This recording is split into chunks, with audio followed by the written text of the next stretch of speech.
Hi guys, just gonna make a quick video on how to create a homemade grain-free dog food recipe for your dog.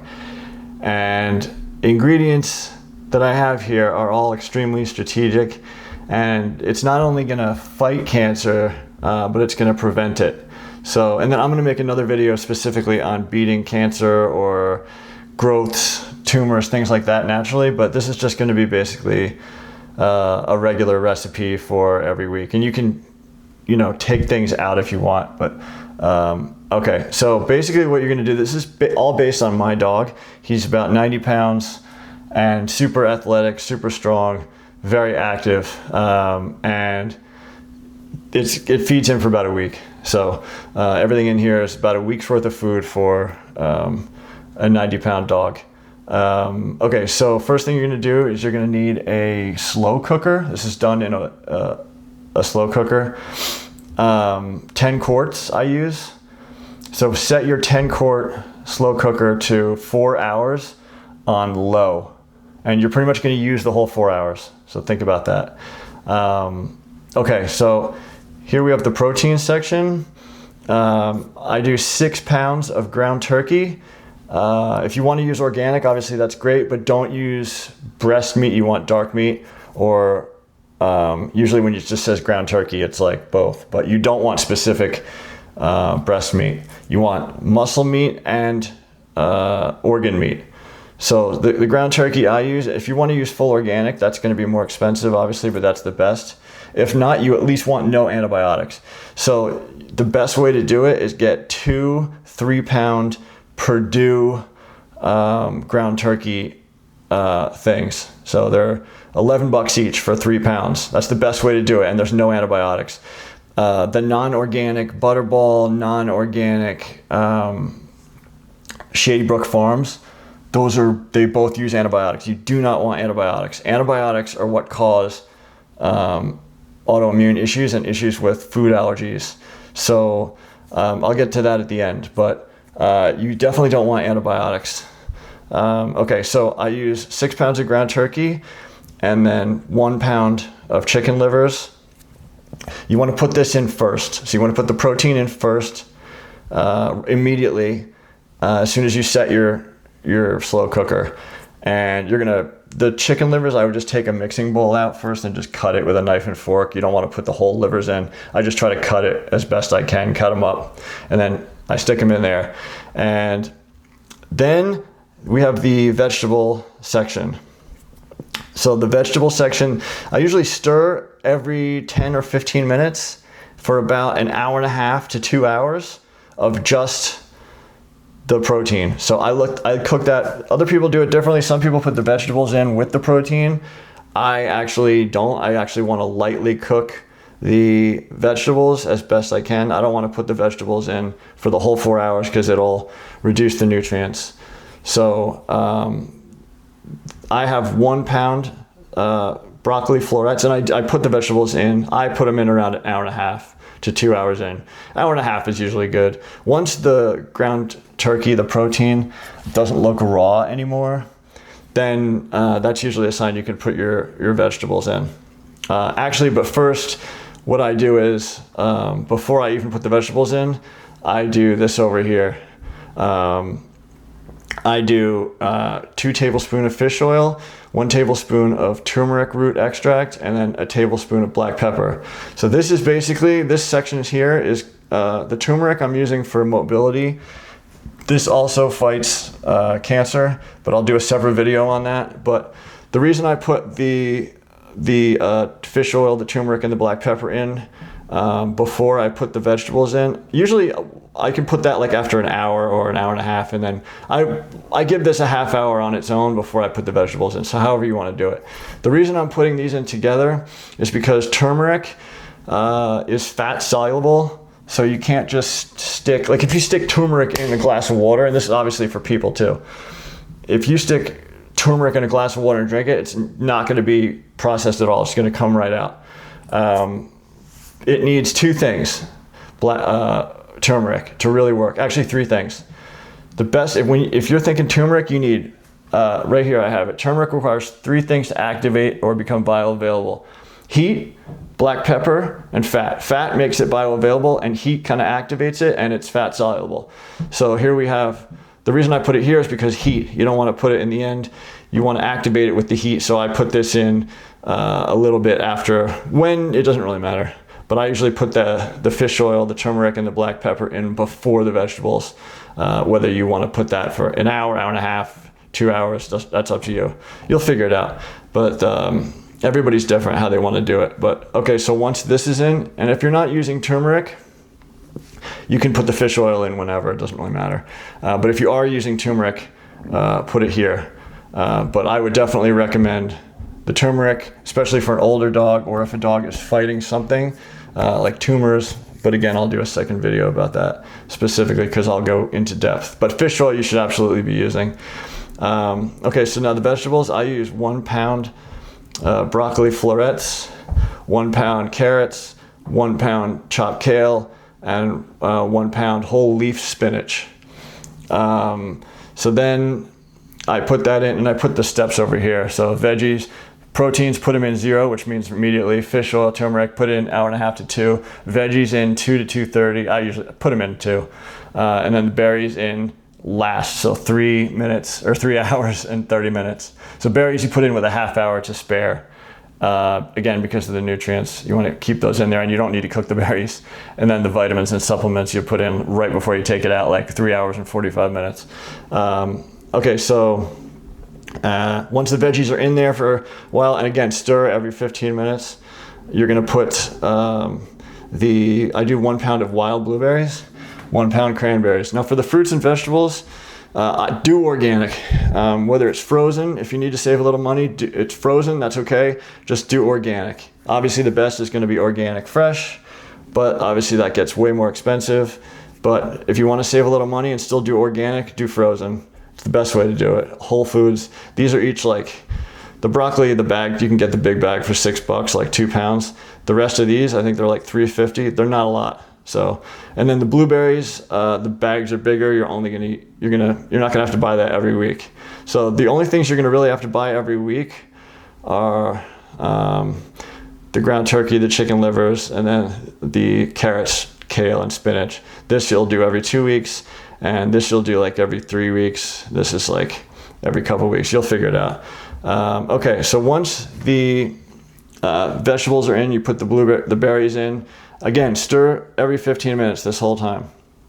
These are the supplements that I use, and this is going to get important. So dogs and people, we are, because of the Wi-Fi and EMF, our bodies are short on glutathione, which is the most powerful antioxidant. So just being in a room with Wi-Fi will wipe out your glutathione levels.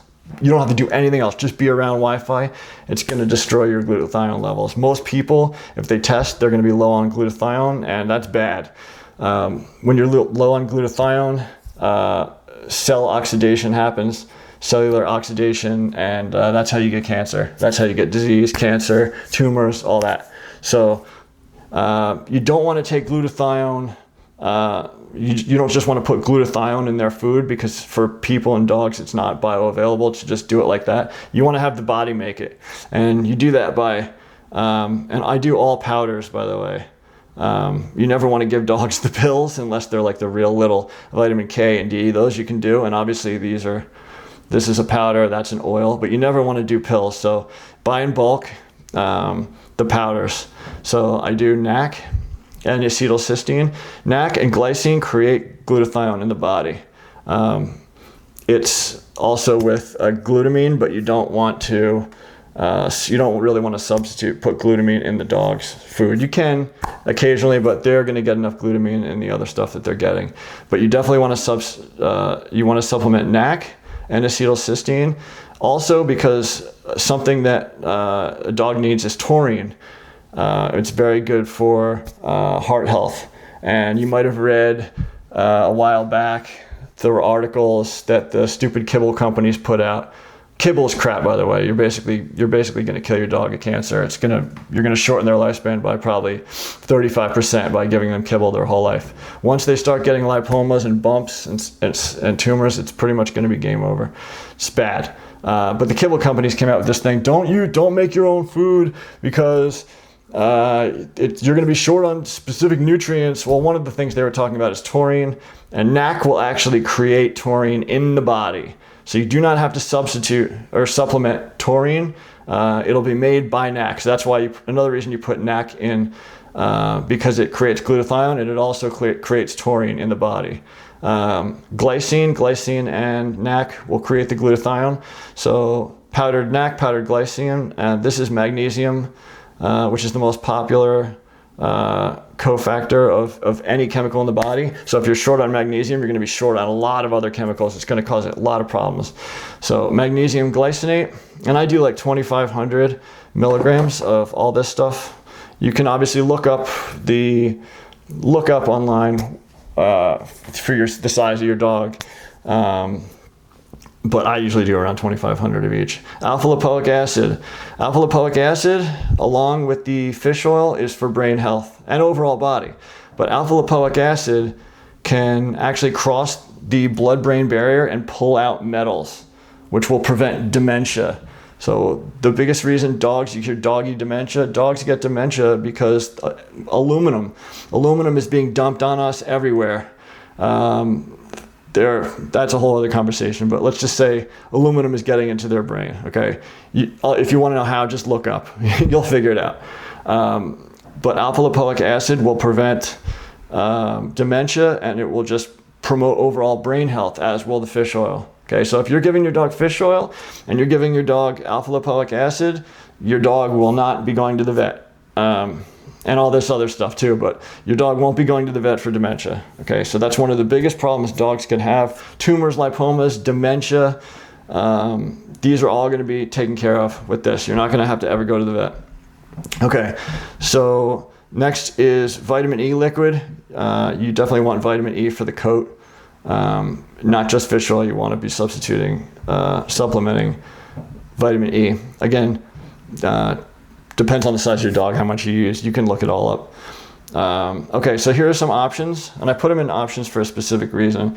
Eggs, you want to make sure your dog doesn't have any kind of egg allergy. And again, those allergies will not be present on your dog at birth. It's from antibiotics, especially in kibble. The antibiotics they use, it's going to, over time, decimate your dog's microbiome.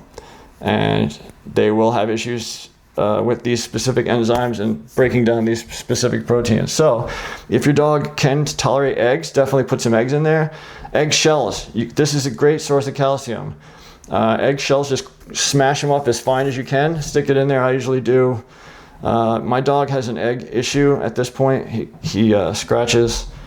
It causes his skin to itch because I only switched him off kibble at like 8 or 9, and by then he had already gotten something. We found that out the hard way. Just a lot of itching and skin issues.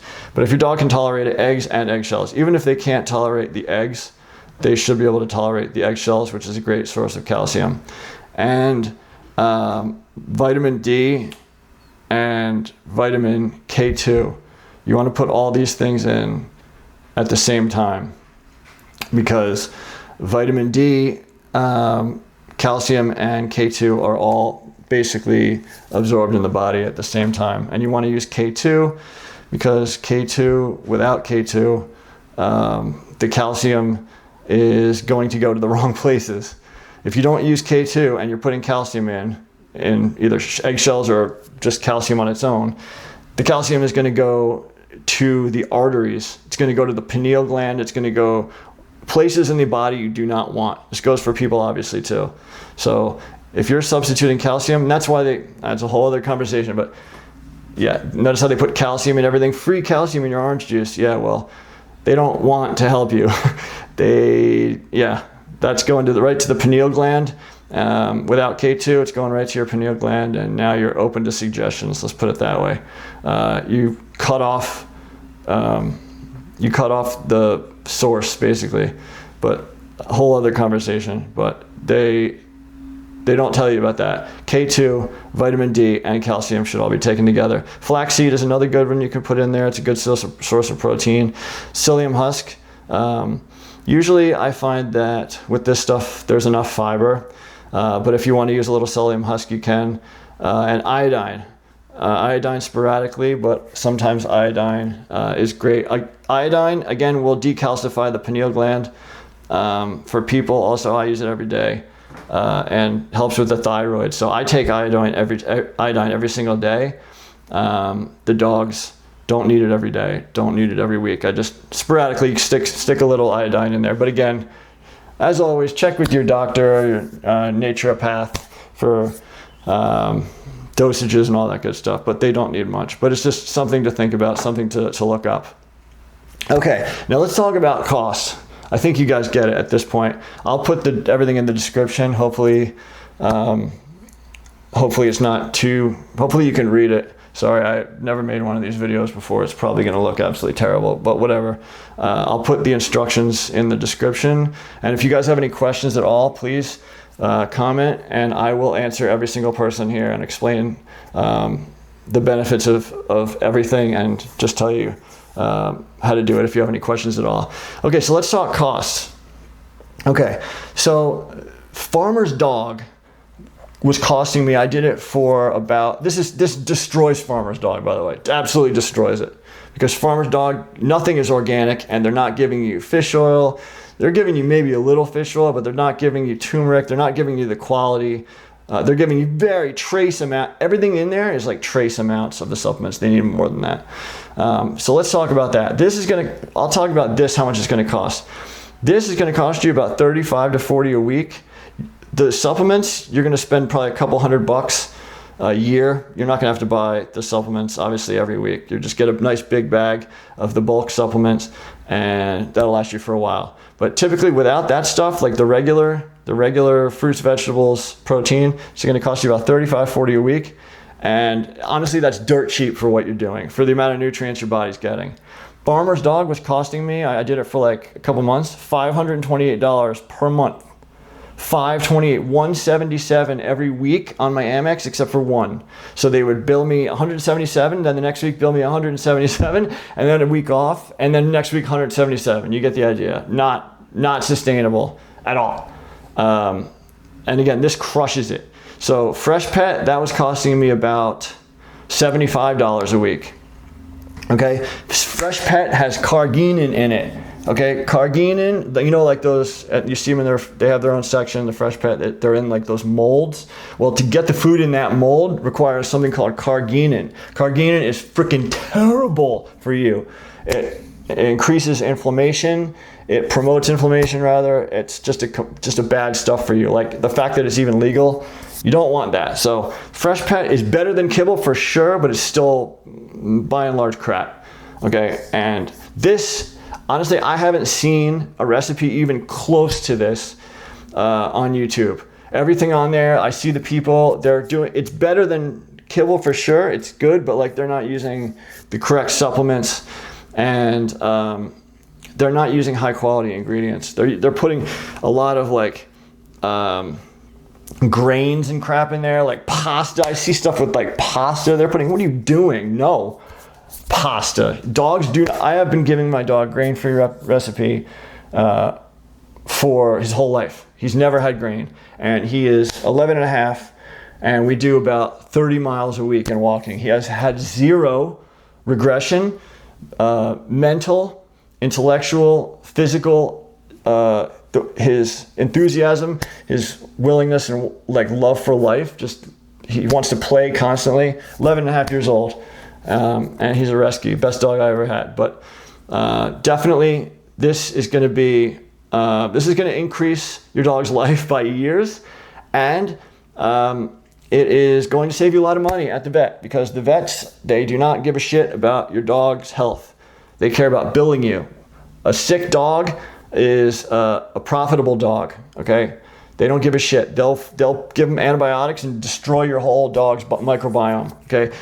Antibiotics destroy microbiome throughout the whole body, not just in the stomach. Okay, antibiotics but microbiome is present throughout the entire body. So Obviously, if your dog needs to do that, you could supplement probiotics, but that's a whole other video. But you got to be careful with that, because human probiotics and dog probiotics are different. Like if you give your dog human probiotics, you're gonna have bacterial overgrowth and it's gonna be bad. But that's a whole other video. I'll do another video on that. I think that's good for now. Just a quick rundown. 10 quart slow cooker, set it on 4 hours. It's for about a week. I feed him 16 ounces per day. So I take an 8 ounce, measuring cup, fill it up twice with 8 ounces, 16 ounces twice a day. So 32 ounces a day. He gets 2 pounds a day because it works for him. 6 pounds ground turkey, 1 pound chicken livers, 1 pound broccoli florets, 1 pound carrots, 1 pound chopped kale, 1 pound whole leaf spinach. You guys get it. I'm not going to reread the whole thing. You can tell I don't really make videos often, and by often I mean this is actually the first video I've ever done. So let me know if you guys have questions. This is going to absolutely be economical compared to everything else on the market, and this is the best recipe on YouTube, I promise you. I'll answer any questions you guys have. Have a great day.